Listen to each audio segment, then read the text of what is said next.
Nastava na hrvatskom jeziku, Osnovna škola Ivan Milutinović.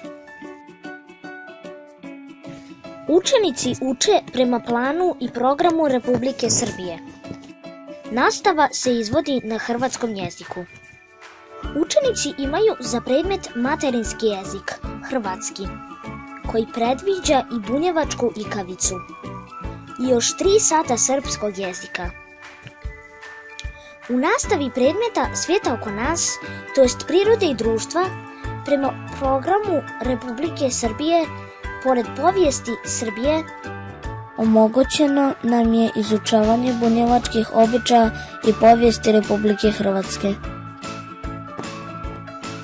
Na satima glazbene kulture učimo pjesme koje su karakteristične za Srbiju, Hrvatsku i naravno za Bunjevce.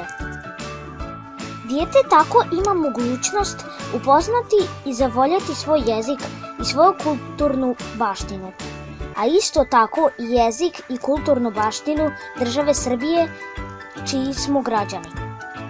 Učimo voljeti svoju kulturnu baštinu, baštinu zemlje u kojoj živimo, ne ističemo se, već učimo i druge da postojimo. Time bivamo prihvaćeni, cijenjeni i bolji.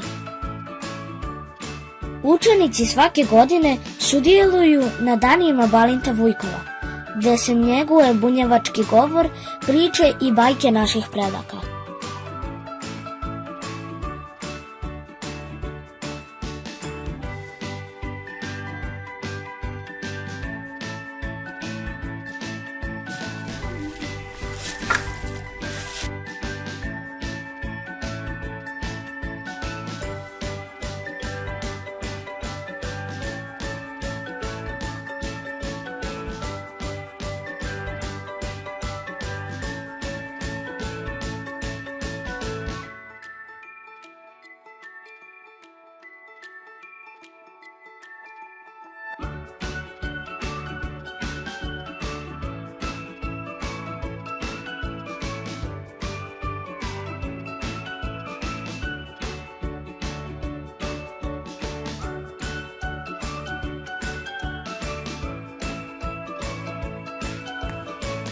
Učenici koji ne žive na teritoriju naše škole imaju organiziran prijevoz autobusom od njihovog doma do škole.